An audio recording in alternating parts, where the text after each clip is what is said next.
we could talk about this in our podcast since we really haven't covered it or whatnot. So I thought that was a really good. I already started recording and everything, by the way, because I you did? no, because I like to cruise in with some casual talk. You got me throwing hands over here. He throwing hands, you know. God dang it! I was just about to like message a friend, but whatever. Let's go. Rico just like not even saying, just live. Let's go. Yeah, I just click, you know. So keeping me on my toes. I respect that. Keeping me on my toes, man. Oh yeah, 100%.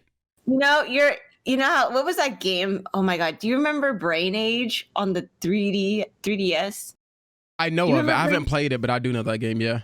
Oh, okay. It's supposed to like help your brain like stay on top, and like it's pretty much just puzzles and math questions and stuff like that. So you call me big brain? I don't know why. No. Well, why it popped in my head? No, the reason why it popped in my head is because I just recently turned 31, and like they say, like the older you get, you need to like keep practicing, or like I guess.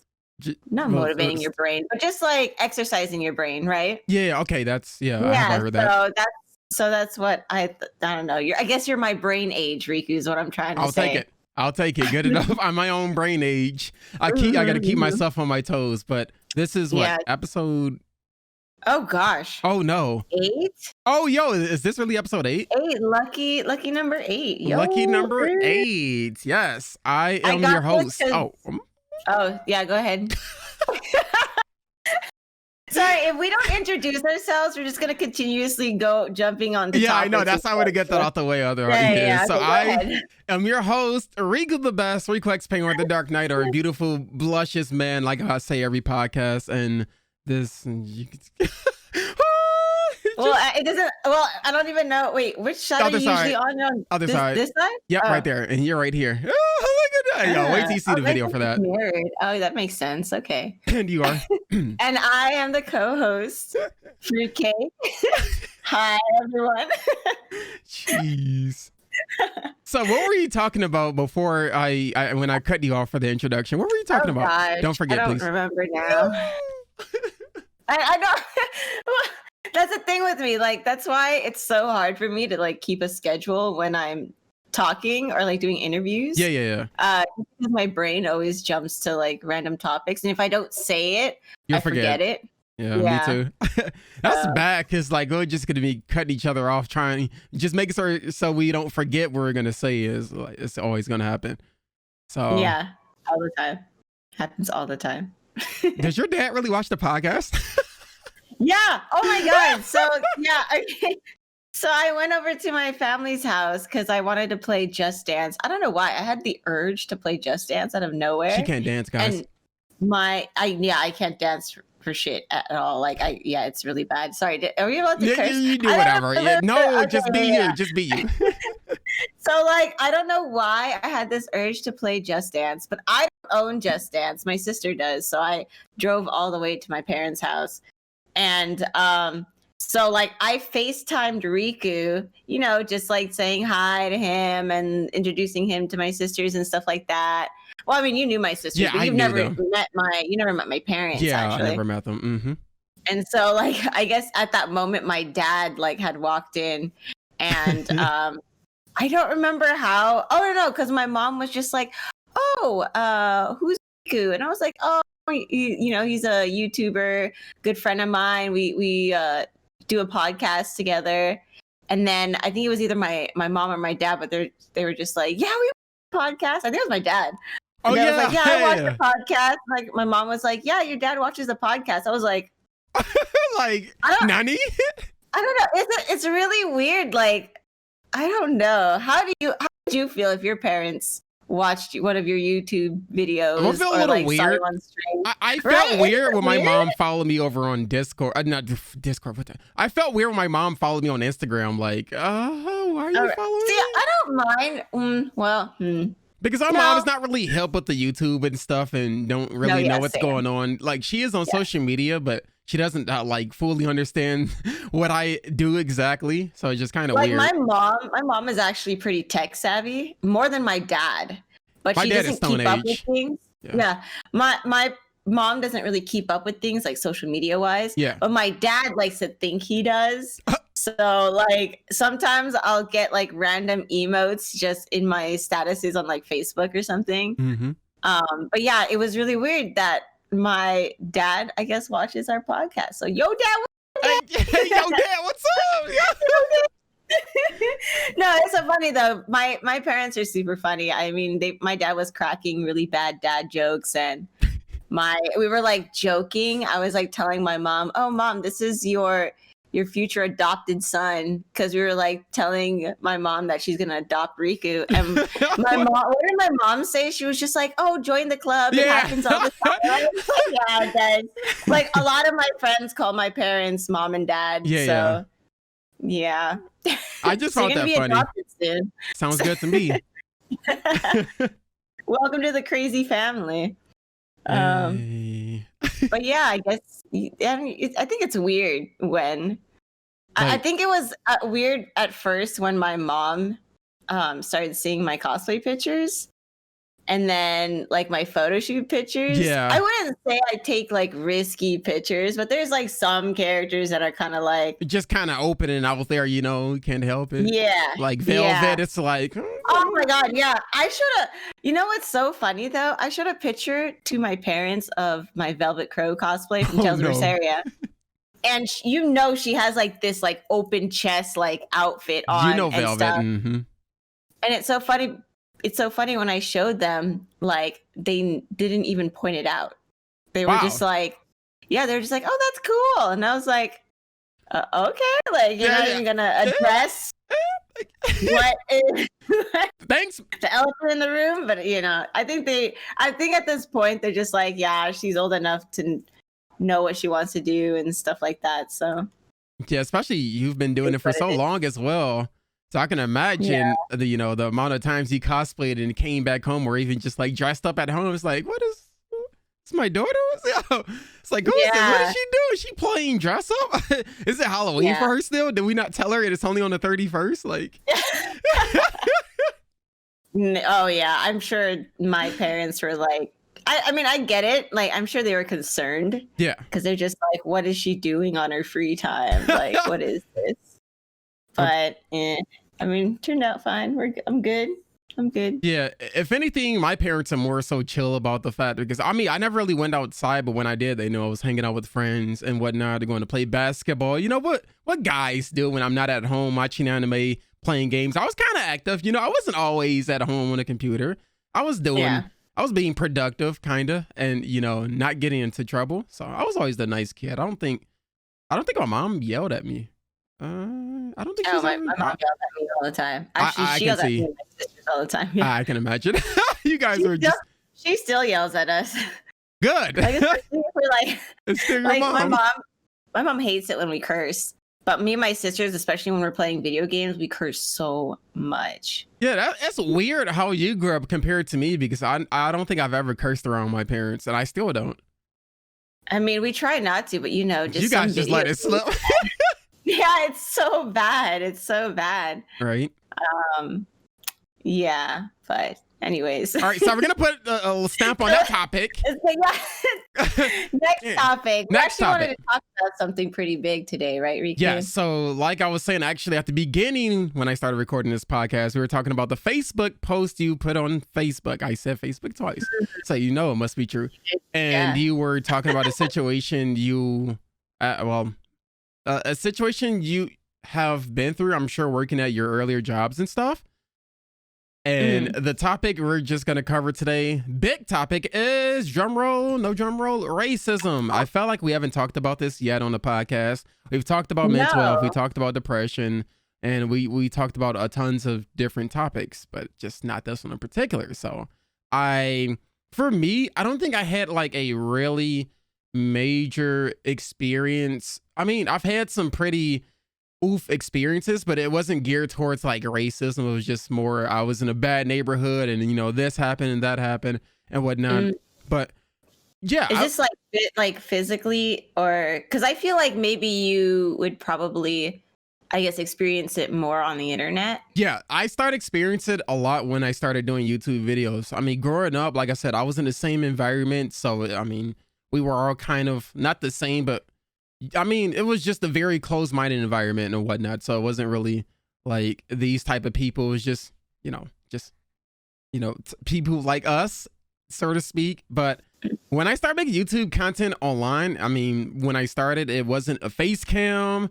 I just did, just some, just talking over different gameplay videos and stuff like that. And it's like, it didn't really start coming out until I started doing face cam, which was maybe about 5 years ago, about like 5 years ago and whatnot. And, started because I wanted to get a little more personal, a little more interactive with the comment section of my community. I want to show them that I'm human and I'm not just a floating voice talking over these videos and stuff like that. So, you know what? Let me do a face cam and see how it is, I want people to see my reactions, just see me. Look, I'm human just like you. I'm not a random robot talking over games and all that. So I know it can happen in any community, of course. Let me get that out first and foremost. But like when my earlier days of face cam, I used to check the comments and word this and word that. I'm like, oof. And I tell people all the time, I'm a sensitive person. I'm working on it. I mean, I'm getting a lot better than I was before, but when I get enough of those types of comments, it starts to get to me. And then I end up not checking comments for a while.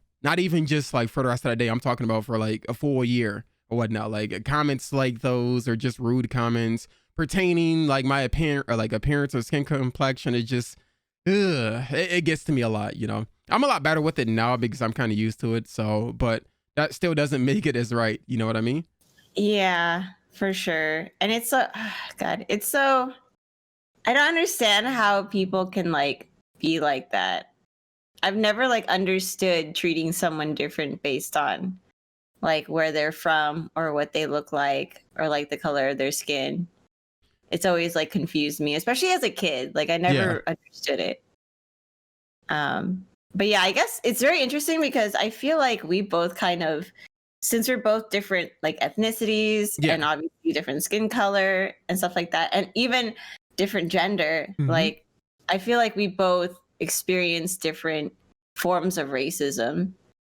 And I feel like I've experienced a lot of like different variety of it, I guess. I think so. I guess we'll start from like the first time I ever experienced it was probably like when I was in elementary. I feel like I touched this on our bullying podcast. Yeah. But in elementary, I was kind of like one of the very few like Asians. And when I was young, I was a lot like my skin was a lot darker, but I had very like skinny eyes. So I would always get the whole like, oh, chinky girl. Yeah, and all the chink, and then like the kids coming up to you and like doing the like squinty eyes and stuff like that. Like I used to get that a lot in elementary. And then as I got older, I think when I was younger, I looked more like my mom. And then as I got older, I looked more like my dad. And he's completely white. His whole family's from Spain. Oh. And so he's European. So now I guess my skin color kind of like started getting paler. Maybe also because I stopped going outside a lot. Yeah, that affects it a lot too. Playing video games, yeah. But and then that's when I started getting like other different forms of racism. So for me, so if you guys don't know, I'm Filipino, Chinese, and Spanish. My mom is Filipino, Chinese. My dad is full Spanish. But I grew up with the full like Filipino traditions, Filipino like morals and stuff like that. Never really touched on my Chinese side. I didn't really get in touch with it until I started making friends who were Chinese and they kind of introduced things to me. And then my Spanish side, I don't really know anything about my Spanish side. I know like some family members, but I know more family members from my mom's side. But anyways, I started getting compliments, like, people coming up to me and like guessing what kind of Asian I am, which is okay. So like, I get it, right? I get like intrigued by someone's ethnicity or like their appearance. I think there's a way to go about it and to like ask it. There's a difference between being intrigued and being like, and like that's kind of rude. Yeah, and then there's also a fine line. Yeah, so there's a fine line between being intrigued and then just being ignorant. Just ignorant, yeah. So so I would get a lot of people saying that I was Korean, I was Japanese, I got all kinds of different ones. But then when I would tell them that I'm Filipino, they would be like, the first thing that they would think of is like, what? You don't look Filipino. And I'm like, what is that supposed to mean? Yeah. You know what I mean? Like, what does that mean? And then like they'll see my face, and I've had people tell me to my face that, oh, you're too pale to be Filipino, or you're too pretty to be Filipino, or like stuff like that. And I'm like, what does that even mean? I grew up with so many people like telling me that I don't know, it kind of like messed with my head a little bit, because being half Filipino, half Chinese, half Spanish, like being a mix, you kind of have this like identity issue a little bit, because you don't know where you belong. Mm-hmm. You know? And so for people to be like, oh, you don't, almost saying that either you're not worthy or you just don't fit into a certain. It sounds like almost of like you don't belong in either category. Like they just put you like not even on a different pedestal, but you're just not either. Either like people, they don't accept you as being Chinese or Filipino, and that's really, really rude, honestly. Yeah, and it was so hard too, because I didn't speak any of the languages. I don't speak Spanish, I don't speak Chinese, I don't speak Tagalog. But like, yeah, I always had this like kind of identity issue just growing up, because I didn't know where I belonged, you know? Yeah, especially being told that at a young age and experiencing a lot of things like that. Yeah, even now, I still experience stuff like that. It's so weird. So yeah, I don't know. I guess that's like one of the things that like really stuck out to me. And the reason why it did is because recently I've been watching Bling. I think it's called Bling Empire. Yeah, I think it's called Bling Empire. It's on Netflix. It's like, it's about like crazy rich Asians living in LA. And, you know, they're all Vietnamese, they're all Chinese, they're all, you know, all these different like Asian ethnicities. But the reason why it got brought up was because they were at this restaurant. Some of the cast members were at this restaurant, and they were filming, and they were trying to talk to the waiter, and they assumed he was Vietnamese, right? So they start speaking Vietnamese to him. It was a Vietnamese restaurant, but yeah, they assumed that he was Vietnamese, so they started speaking Vietnamese to him, and he like obviously didn't understand, because he ended up saying that he was Filipino. And like the first thing that came out of someone's mouth was, "You don't look Filipino." And I'm like, what is that supposed to mean? Like, I don't get it when people are just like, you don't look like this, or you don't look like that. I'm like, well, what was your perception of what that ethnicity looked like before? Yeah. And that's the thing with the Philippines. The Philippines were conquered by different countries. So there's a huge mix of what Filipinos look like and are made of, right? So that's why it confuses me when people like tell people they don't look like a certain ethnicity, because it's like, well, what is your description of what it's supposed to look like, right? Like visually, you know? So yeah, that was a rant. that was a TV show, right? That was a TV show. It's on Netflix. Honestly, it was probably, I wish I didn't see all of it. It was one of those like, it was so bad, but you can't stop watching kind of thing. All right. Aside from that moment, is the show at least good or watchable? No, God, wow. No. It's no, that's what I'm saying. It was like so bad, but it's one of those things where it's so bad that you kind of can't stop watching, because you want to see like how bad it could get, you know? Oh yeah, we've watched plenty of shows. I would know. Oh yes, I would know. So like, yeah, it was a lot of like forced drama. A lot of like problems were created just to make the show interesting, but you can kind of tell it was very like staged and very like fake. Oh my god, that's the worst. Yeah, and like some of the people seemed nice, but then most of them was just like, I don't know. They had this very like stuck up kind of, maybe not even stuck up, just like a very it's like an uneasy, unrelatable. Okay.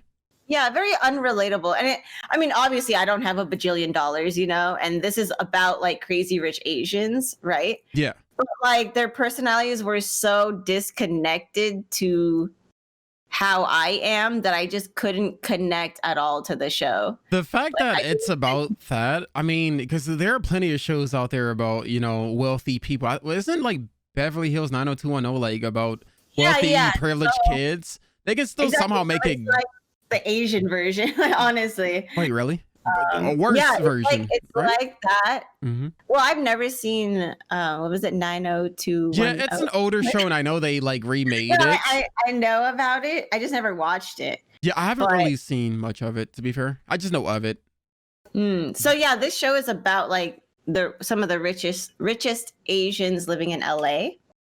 But yeah, it was just, I don't know. I feel like they didn't do a very good job of like kind of introducing people to that kind of world. It was Yeah. kind of like, here you go, like Have fun. They're rich. Enjoy. yeah. I don't know, it was really weird. It was very weird. But anyways, yeah, I think part of the problem when it comes to like racism, because I feel like that's racism within like the Asian community. Yeah, and that's just bad as well. Because I mean,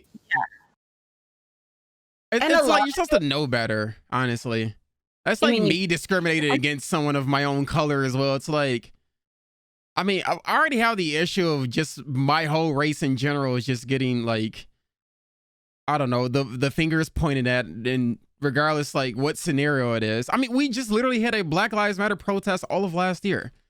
And it was yeah, just something that should have been justified a long time ago, but it's now coming out into the open. We're never going to be treated fairly. And fortunately, that's just how the world is. yeah. I mean, I wish it wasn't like that. Yeah. The world's a I cruel think, place. Cruel place.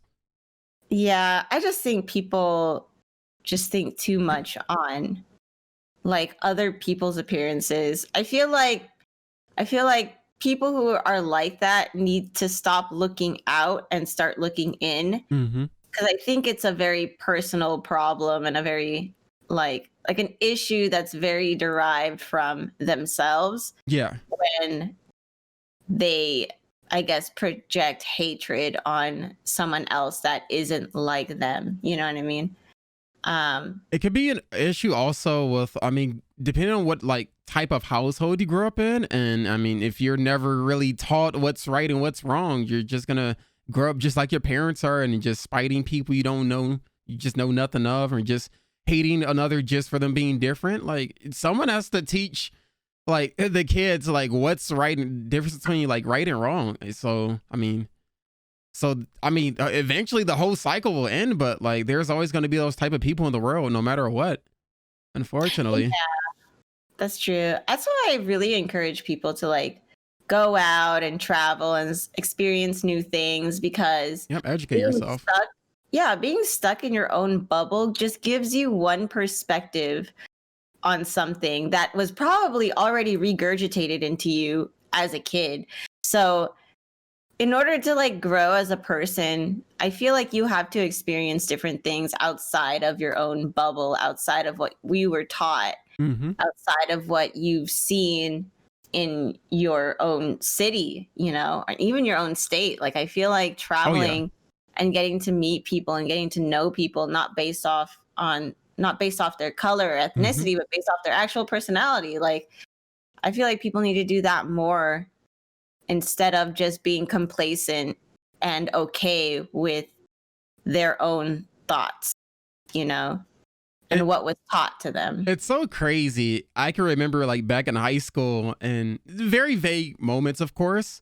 And I've had some people come up to me and told me, dude, you talk white. I'm like, wait, what? What does that even mean? What does that even mean? I was like, what does that even mean? Because I don't really talk with heavy slang in my voice like you guys do it and blend in. No, of course I don't. I like actually pronunciating my words, like you should do and whatnot. It's just moments like that I just find oddly weird. I don't know. Yeah, it's like I understand it comes from a good place, but it comes from a very like arrogant, very like ignorant way of thinking. It's just those type of people that don't want to change, honestly. Like, It's either that or they just don't think about what they're gonna say first. oh yeah, that's always. They don't always. They never think before they speak. I can go on Facebook right It's the now. backhanded compliments, honestly, that get me. Like the backhanded compliments. Those ones always are just like, I know it comes from a good place, but it's like just don't say it like that, you know? I don't know. Yeah, that's so weird. Sorry, the train was going by, so I was muted for a second. But yeah, like that's why I was so happy. Like when I got out of high school to go to college and whatnot, because I would just leave the environment that I was in. I mean, I was still living a pretty. I mean, no, actually, at that moment, I think we moved downtown, and it wasn't so bad. There's a lot of different types of people that are downtown in my city that come down there for business purposes and come to work. But it just regardless, just opens up to seeing more people and whatnot, whether, other than your schoolmates and people in this neighborhood and all that. And like I said, I went to college far away from where I lived and whatnot. And once I get to, and it also helped by me going to a school for game production and hit other majors like graphic design and fashion design as well. So, I just met all different types of people, whether they were white, black, Asian, Hispanic, or, regardless of what they are. Like I was able to just meet and converse with people from different cultures. It was really cool because that's something I've always wanted to do as a kid because, like I said, growing up wasn't the best. So I was like, I wonder how people are in like other cultures and like other neighborhoods and whatnot. Cause I was still little Padawan and whatnot, little young Riku. And, that was something I've always strived for, even as a young kid. I just wanted something different. That's all I ever wanted. Just wanted to experience something different and new. So, yeah. Yeah. And I think that's like, there's so many benefits doing that, and I wish more people would be more accepting to trying to experience those different cultures and the different personalities. At least and once, just to try it out.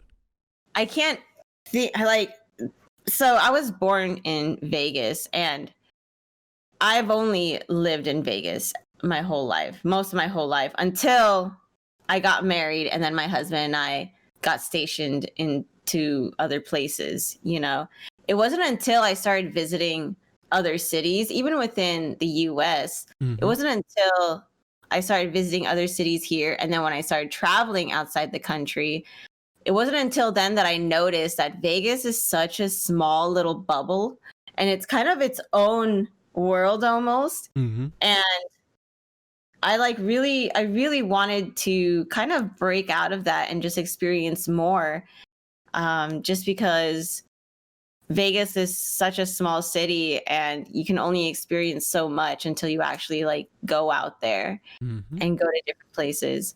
So yeah, sometimes you don't even realize how much of a bubble you live in until you actually go somewhere else. Yeah, that's definitely fair.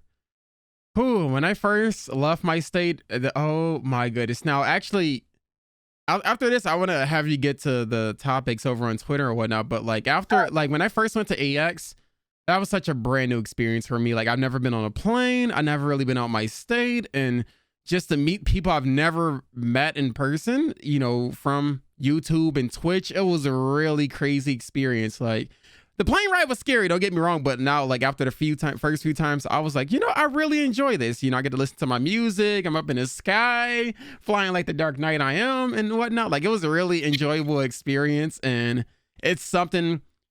It's what it's like.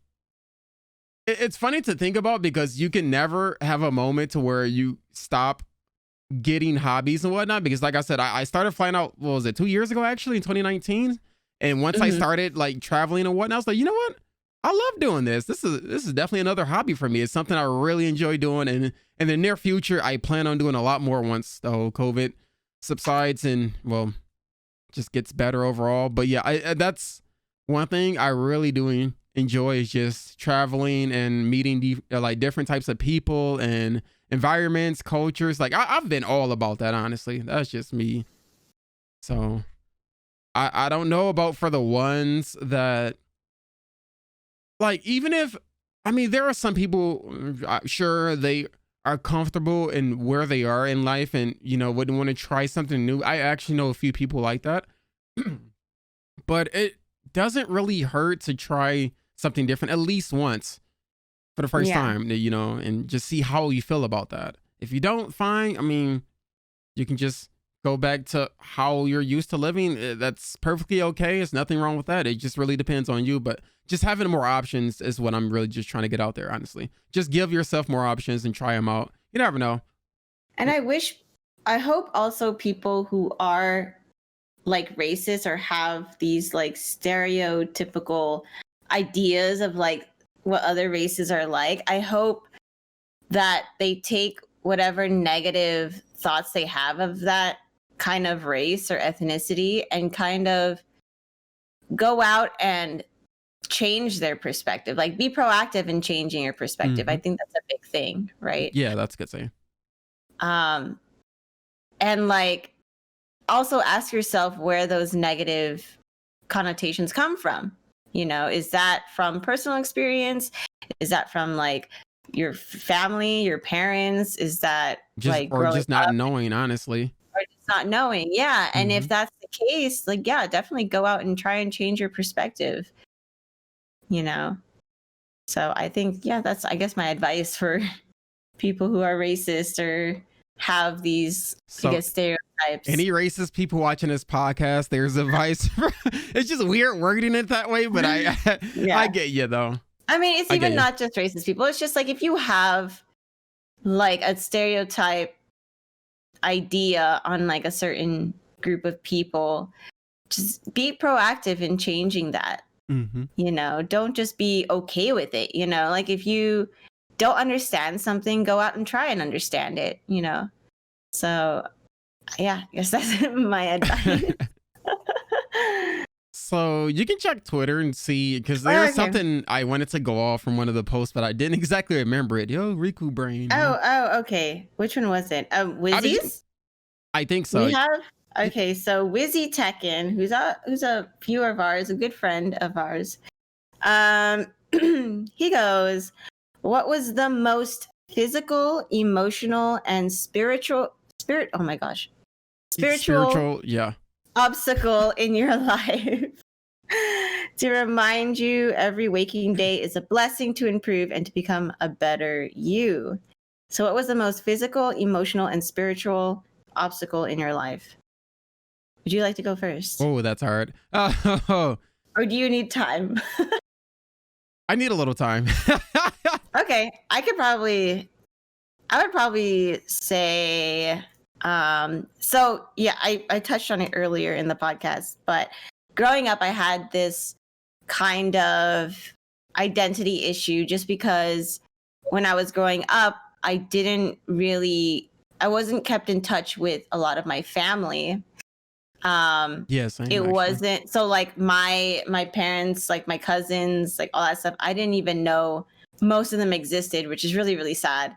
I've only met like aunts and uncles and like family members that we weren't related to that I consider aunts and uncles, so I wasn't really like connected to my family. And it wasn't until my parents brought me and my sister to the Philippines for the first time. And so just a little backstory, my mother's side of the family, they're not very rich.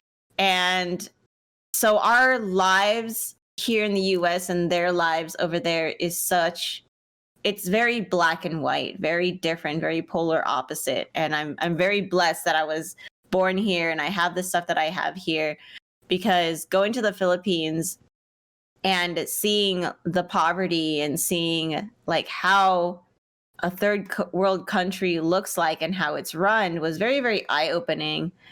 And I wouldn't say it was super emotional in the fact that it was very heavy. I mean, it was heavy. There were things that I saw that were like, like made me want to appreciate what I have here more.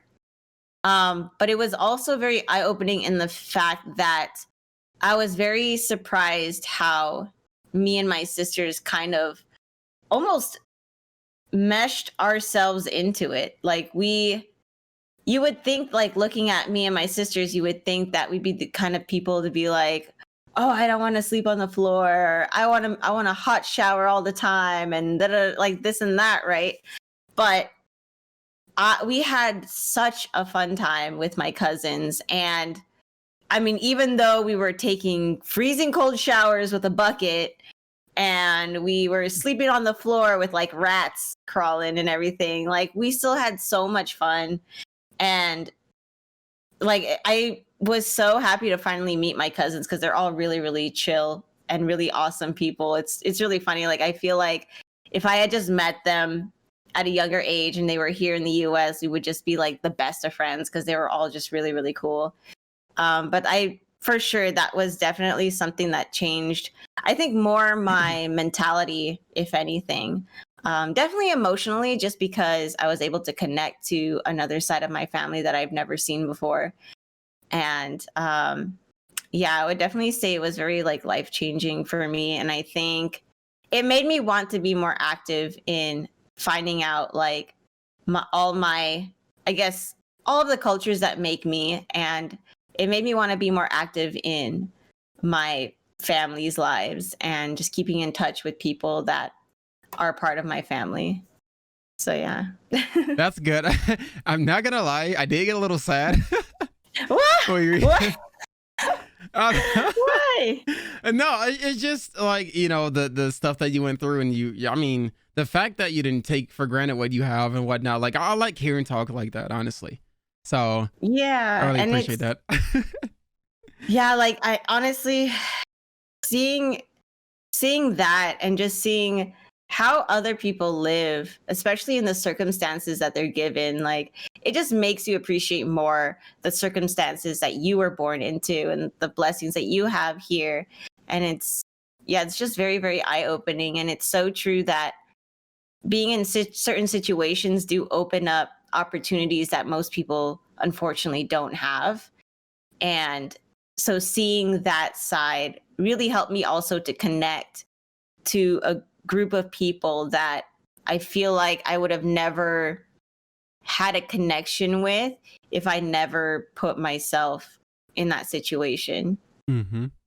And so actually when my because we were staying in a hotel, I think we were going to stay at a hotel in the main city, which obviously would have been nicer than living in the provinces, which are like the poorer places. Mm-hmm. But I remember my mom was like, oh, so where do you guys want to stay? You want to stay in Manila or do you want to stay in Cavite with your cousins? And me and my sister were just like, hell, we're going to go with our cousins. Like, Right. I don't care if we have to shower in like freezing water or like whatever. We had so much fun with our cousins and we're just like, no, we're not going to stay in a nice hotel room. We're going to go and like be with our cousins and stuff. And I think that surprised my parents too. They were just like, oh, okay. I think my parents were expecting us to be like kind of like not snobby, but more like just arrogant to the fact that we were born with like nicer things, you know? Yeah. So that was really nice of you guys. Yeah.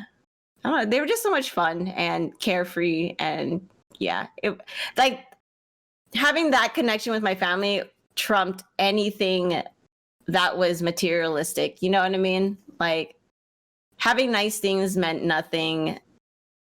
And it was all about just having and spending time with the people that we really enjoyed spending time with. So. Okay. I was thinking about something. Your turn. Okay. So that was actually really nice to hear. And I was wondering why I was getting a little sad because I feel like I don't have that experience in my family. So that's why I felt like I was getting a little sad because I don't think I do. And before I make myself even worse, just thinking about an experience. What's the question again? So what's a physical, emotional, or spiritual experience or obstacle in your life that you have overcome and use it as fuel? Honestly, like I said, I think it was mostly just my mindset because of the things I've been through, and I was like, you know what, I see what not to do from seeing the people just doing bad things. Okay, I know not to do that. That's not a good thing. You get a whipping for doing that, or even worse and whatnot. So, you know, just seeing the people around me doing bad things and whatnot, and me knowing not to do that. And because I was mostly raised by my mom and whatnot, so I feel like I do take a lot of values from her. Like, she's very optimistic, and she's just overall a really nice person, like one of the sweetest persons like I ever met and whatnot. She's really nice to anyone she meets. And, you know, I started wanting to be more like her since I was mostly around her and whatnot. And honestly, for me, seeing that, I just wanted something different and better. So that's why I'm super glad I did go to school, like college anyway, far away from where we lived. Because like I said, it was like 2 hours away, maybe only like a 50-minute drive ish or whatnot. But I just wanted to be in a different bubble, or just see what was outside of where I lived and used to being and whatnot. So I would say it was probably one of the obstacles, if anything. I met a lot of cool people in college. Hell, if anything, I actually met up with my colleagues when I went to UMaCon in 2019. And I think that was when was that? Yeah, because that was around Krista's birthday, right? And no, he was going to Korea because he didn't go to Korea just yet. I think you messaged me. Oh, yeah. And I told you I already bought the ticket for UMaCon. So, and I totally forgot it. And that's right before he went to Korea and everything. So, like I said, I met up with a lot of colleagues, and just all the people I used to talk to back in college at UMaCon. Was really cool because, I mean, we all shared the same hobbies because I went to a gaming school. And I think that was just really, really cool, that because the college itself, it's not like, because I was kind of lazy back in high school, not gonna lie. So there was someone from the college that I went to came up to our school and did like a presentation. And then from that moment, I was like, okay, let me try this out. It's a game in college. I play games. I want to do that. Why not? You know? So I did that. And like I said, I met tons of different people, types of people. It was really cool. And just overall, honestly, it was just my mindset. I just wanted something different from a young age and just wanted to change. So that's just how I am naturally.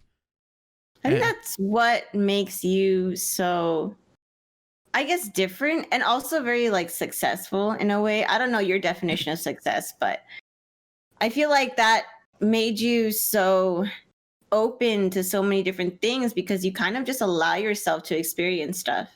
Yeah, you know. Mm-hmm. You're not like, I mean, there might be like hesitation sometimes, but I mean, it's fine to be hesitant when it comes to something new or something different or something that you've never experienced before. But being able to like accept that and experience that kind of stuff and be open to it, I think that says more to someone's character than someone who isn't willing to change their ideas or point of views or anything like that. I think that's why, like, for me, at least I know I vibed with you very well because of that fact, because I think one of my biggest pet peeves is someone who is so set in their ways and their opinions and aren't open to change, but still likes to argue with people, if that makes sense. Because for me, arguing is useless if both parties aren't willing to try and understand the other side. If you're not willing to understand, arguing is just you guys yelling back and forth, and nothing going on. And it's a waste of time, honestly. And energy, it's a waste of time. Yeah. So that's why there's like, for sure, that's like my biggest pet peeve is when people are so set in their ways and think that they're so right, when it's not about who's right. It's about willing to see that perspective that you've never, that you know for a fact you've never experienced before, you know? Yeah, I'm definitely that same way, honestly. Someone who's driven, honestly, just want to learn as much as possible, because I mean, we can't learn everything in the world or whatnot, but I mean, it's just taking about little steps. Like, I don't know if I can explain the best possible way. I'm not really good at explaining, but like, just wanting to at least try something different and at least understanding it, and whether if you enjoy it or not, at least you know you've tried it and understand a little more. So I've always been for that, because my mom always tell me that she was scared of flying on like planes and whatnot because of her experiences, and that kind of made me a little scared. I'm like, you know what? I was kind of nervous when I took my first flight. It's natural, of course. I'm also scared of heights too. That doesn't make it any better. But when I took you didn't get a window seat, did you? You didn't get a window seat. You did? Okay. It was a window seat. Not sure why I did that to myself. But the fact that I was willing to try it out, you know, being first time ever, it was scary experience, but it was really fun. And that goes with a lot of things that I try out. Like, I've never been ice skating before. I'm bad at it. I'll tell you that. Was it fun? Hell yeah, it was. Like, even my first time going bowling, it was really fun. I used to go with my coworkers when I worked at Amazon. You know, it's a lot of things I've never really tried out because I've just been, you know, whether it be not having enough money or just been stuck in the environment I was in before. But yeah, I'm always for trying things out, and I respect people that's pretty much the same way, you know? So yeah, it says a lot about someone's character when they're willing to be open to things. Oh yeah. So 100%. So the next question that we got, I guess it's kind of like ties into, I guess, important moments, but Tenma over on Twitter goes, out of all, what is the moment that is most important / precious to you, and will you never forget about it? I go. So it's like I tap the buzzer and like, and then I go. So, this isn't a game show, Riku. Okay, no prizes. It's a game show podcast. It's turn-based, you know. Like I've told Vanessa this before. Probably one of the moments, or probably not even just one of the moments. My favorite moment so far that I've had is when I went to Vegas. Honestly, it was the most memorable for me, and I got to meet so many different people, and it just experienced a lot of different things I would have never if I didn't leave out of my state for once and whatnot. So like I met a lot of her friends, met her again. We went to do a lot of different activities, went to go eat at different places, and just having fun with friends. That is, oh man, that's up there for me. That's number one. Like Vegas was just so much fun, and I can't even put it together, honestly. It was just so much fun being there, and I definitely want to go again. 1,000%. Yeah. I think that's what, I don't know. I'm so weird. I'm like those kind of people who love to introduce like people to my friends group. And I think it's because I have been so blessed to have some of the coolest people in my life. Like some of my friends, I don't know how I met them. I don't know like what on earth got us all together, but everyone just vibes so well with each other. And I'm so proud of that. And that's why when you came over, I was just like, guys, this is Riku, my friend. And I'm just like introducing you to all my friends. And like, this is so-and-so, they do this. This is so-and-so, they do that. Yeah, I'm just like, I don't know. I'm just so proud of like a lot of my friends and like the people they've become. And I want someone to experience that, I guess. I don't know. It's so weird. I just want someone to experience the friendships that me and my sisters have experienced throughout our lives. And I'm not saying that my friends group is like the perfect friends group or anything like that. Nothing like that. Yeah. We've gone through ups and downs, but it's because of those ups and downs and how we've evolved with our friends, and like even people that we don't talk to anymore, like people who did drop out of our friends groups and stuff like that. Like those different transitions, I'm at a point now where I can say the people in my life now are the people that I will have in my life forever. And it's a good feeling, and I want that for someone. So that's why I'm like, I don't know. I'm so weird. I'm like the mom just like introducing people to everything. I don't know.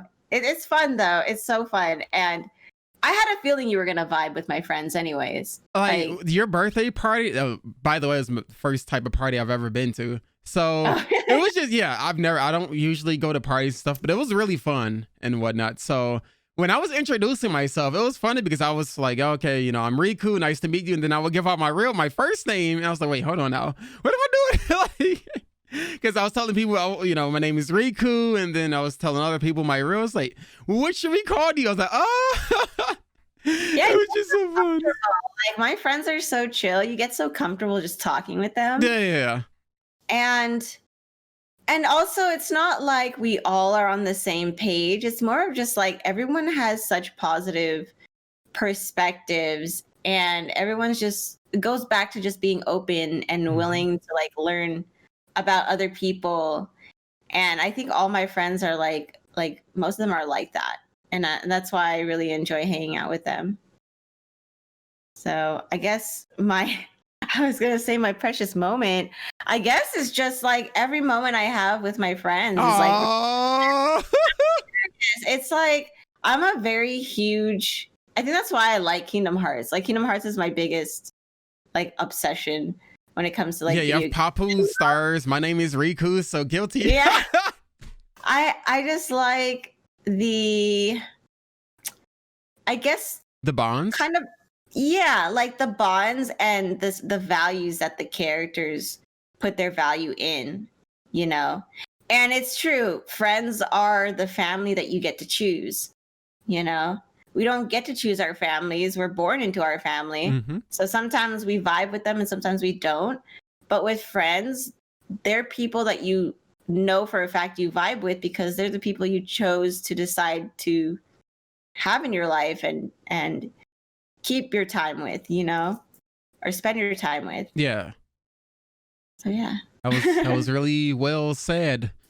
Vanessa de Galicia. Sometimes I like to say things. Give out wisdom to the wisdom. The wisdom to the youth. So we have a couple of questions also on Instagram. Okay. I guess these are like really quick ones. Games that are your guilty pleasures. This is from Ryan Jarbo. What's up, Ryan? Final Fantasy 13. Games that are your guilty. Oh, okay. I know for sure that's one of the most hated Final Fantasy games, but I have a history with it. Yeah, that along with 10-2, and I can understand 10-2 more because it was like freaking Charlie's Angels or Totally Spies compared to like Final Fantasy X, where you go from fighting Sin and, you know, saving Yuna and fighting your dad, Jed, until, oh, you got a Totally Spies. You got totally. Yeah, it was so Totally Spies. That's so true. Yeah. But I still like a character from there. But yeah, 13 for me, just because, you know, just I love everything about the game. The story, the soundtrack, the characters, the environment, level design. I love every bit of it in Final Fantasy 13. So go for it, Vanessa. I guess my guilty pleasures, it would have to be like a game that I always come back to, which is, that would either be League of Legends or... Oh, Lord. Yeah, that's a guilty pleasure. Didn't expect that. I mean, maybe not even pleasure, it's just pain, but you know. Yeah, I would go back to it. But also, I always go back to like simulator games. I always go back to like Harvest Moon, Animal Crossing, Stardew Valley. I like games like that just because they're very, very chill. And I always find myself going back to them like late at night when I have nothing to do. And I just want to chill game that's kind of fun, but also just, you know, you get to like decorate your farm or decorate your house. Yeah, it's really chill. 100%. Yeah, so like Sims games too. Like I love playing Sims. I never played Sims. My friend did. You never played Sims? Oh my god, it's so much fun. I go back to that too. So yeah, I would have to say just those games. League of Legends, just because it's very nostalgic for me. I used to play a lot of League. I think I started the end of season 2 was when I started playing League of Legends. What season is it on right now? Oh god, 11. I think last year was their 10-year anniversary. Nani? Yeah. Yeah. Wow. Yeah, League of Legends has a lot of memories to it because I used to cosplay a lot of League characters as well. Oh. And League of Legends was actually the first game me and my husband, like, we ever learned together. Like, that was the first one we ever played. No. Yeah, I think I was gonna say that. But yeah, that was the first game that he ever taught me. Christian's like, my Boma, my Vanessa. We like played together. Sorry.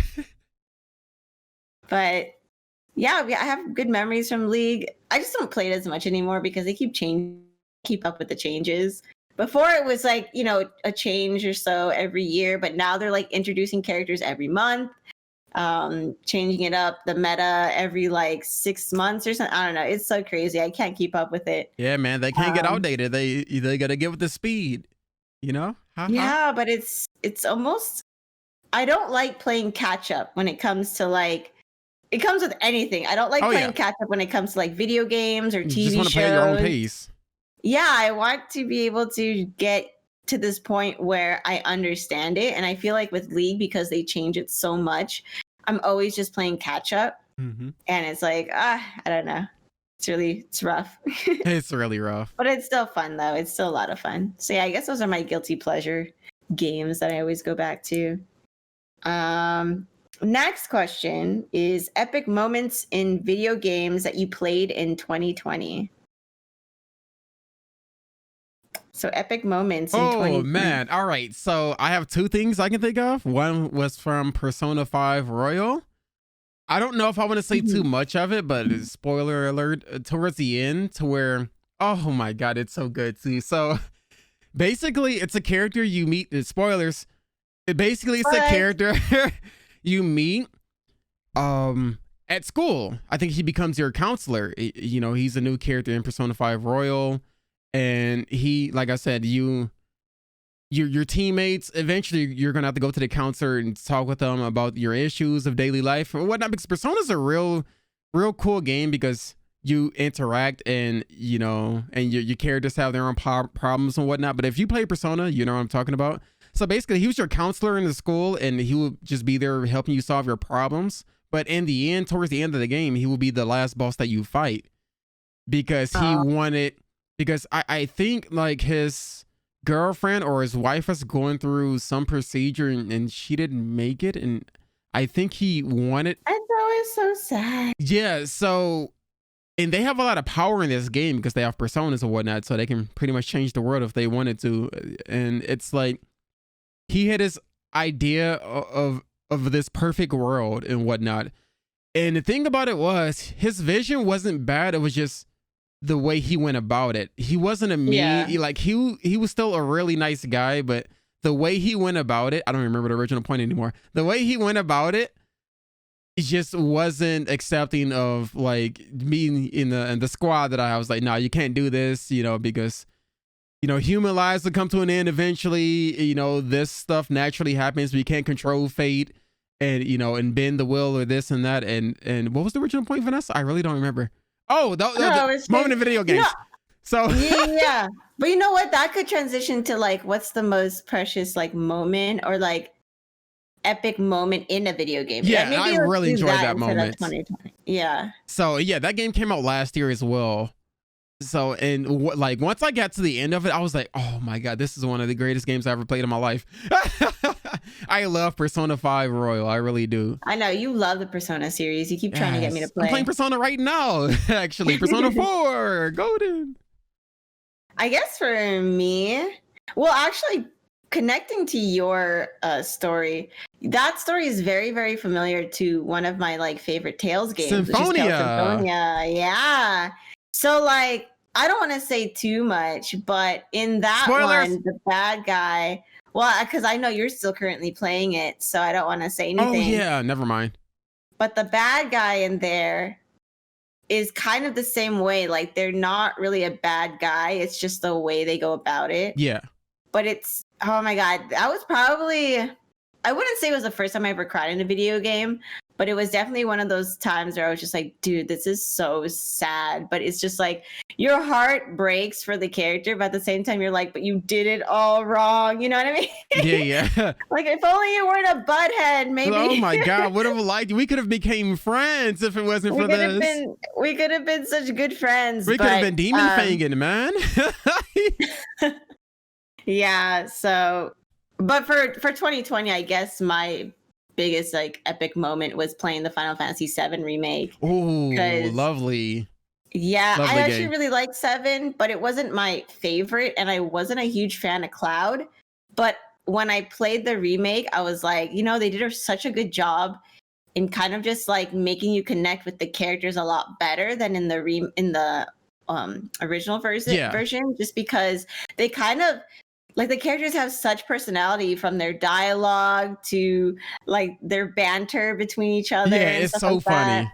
Yeah, it's so funny, and you make a connection with these people. So like, when the whole, like, I don't want to like spoil it, but I mean, the game's been out for a while.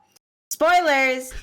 One of the girls in there dies, and like when it first happened, I was like, oh, that's kind of sad. But when it happened in the remake, I was like, dang, this is so sad. Yeah, that was an emotional moment. I'm like, waifu, no, waifu number 3. So sad. But yeah, it's I don't know. That's why I'm enjoying remakes, because I feel like it gives a new life to some of the originals. 100%. And because there's like, good graphics, and they're getting really good at like the facial recognition, like not facial, but like facial picking expressions up on facial expressions and stuff like that. You just connect more to these characters. And so when something happens, you're just like, oh my God, like, I didn't feel this before, but now I'm feeling it now because of this remake. So it hurts. It hit me right here, guys. Oh, yeah. Man. 100%. So I guess that's what like the Final Fantasy VII remake was to me, is that whole thing was like an epic moment for me. Yeah, honestly, either one of those 2 games are my favorites out of 2020, honestly. Like, it was so hard to pick between the 2 because I played them simultaneously. I played 7 Remake first. No, I played Royal first because it came out before then. And I think 7 Remake came out like a week after, in April, because that was that moment of time where Animal Crossing came out, and then Persona 5 Royal came out, and then like a week later, 7 Remake was coming out. I was like, oh my goodness. And I played 7 Remake. I was like, okay, I'll get back to Persona 5. Like, because Persona 5 I would definitely say, is still a longer game than 7 Remake, because Persona can be a very, very time-consuming game. So when I played Remake, I was like, I am loving this game. Persona 5, I got to put you on hold for just maybe a few more days until I beat this game. And when I beat 7 Remake, I was like, oh my God, that was amazing. That was really an amazing experience, honestly. I'm waiting for part 2. I know, I can't wait for part 2 as well. Or for, I guess, 7. Yeah, 7 part 2, yeah. That's gonna be epic. I'm really excited. Oh, it's gonna be amazing. So, do we have any more questions on the Graham event stuff? Let's see. Any more questions? Let me check. Is this really episode 8? We got a lot of troll ones now. Yeah, ignore the troll ones now, because I've gotten some pretty trolly ones. I think that's pretty good. Yeah, that's like all the questions that are not troll. Unless you want to touch on. We get a lot of troll questions. You guys are so funny. Yeah. We get a lot of troll questions. Yeah, but I think that's pretty much it. That's good. We can end it off there then. So if you guys want to submit some questions, I'm sure Vanessa will tweet out about the podcast before we record, maybe a day in advance, whatever she does. And you guys can reply to that post over on Twitter. Hit my mic. All the social medias, or obviously. Instagram. Yeah, or Instagram. All the social medias is going to be in the description below. Don't forget to check that. Or you can just comment on the video if you have a topic that you want us to cover for the next podcast. We would love to know what you guys would want us to talk about, because I feel like there's only so many topics, but I want to make sure we touch on as many of the topics that you guys are interested in. So make sure you guys submit those. Yeah, we've covered quite a bit. Like, if I go through the podcast, like, man, we talked about this? Hey, yo, that's a lot. Well, that's good. Like, a lot of people are having some really good questions, and I'm really enjoying just like, I guess, the really interesting and like very, very deep questions. Some of you guys get pretty deep, and I'm like, wow. Yeah, you guys are going to make me cry out here. Keep it up. Yeah. We're going to get Riga to cry at least once on a podcast, guys. Okay, just because make it good, you cried on the stream doesn't mean you're going to make me cry on a podcast. Bubble-blowing baby on stream. So I've cried so much on stream. I'm a baby on stream. She's a big baby. But on the podcast, I'm freaking... Yeah, I'm the big baby on the podcast. Yeah. I think you've been emotional twice now. Yeah. I think because you're emotional on the bullying one. Yeah. And I noticed it too in the middle of that podcast. I was like, okay. That one was it was hard for me to look up, honestly. Like, it was definitely just hard for me to look up. It was pretty rough, yeah. But it was, I'm glad I got my fair share out there. just in case someone is, sharing these similar experiences. Glad I could help somebody out. Yeah, and it gives a good perspective on us as people, because I feel like sometimes people forget that we're not robots. We're not robots. I mean, he might be a robot. I don't know. What? Oh no, you only said that because I okay, yes, I do a lot. All right, don't judge me. But yeah, no, that was a good one. I hope you guys enjoyed the podcast today. Thank you guys so much for all your questions. I guess, yeah, that was episode 8. Hearts, everybody. Stay safe, everyone. Bye. Bye.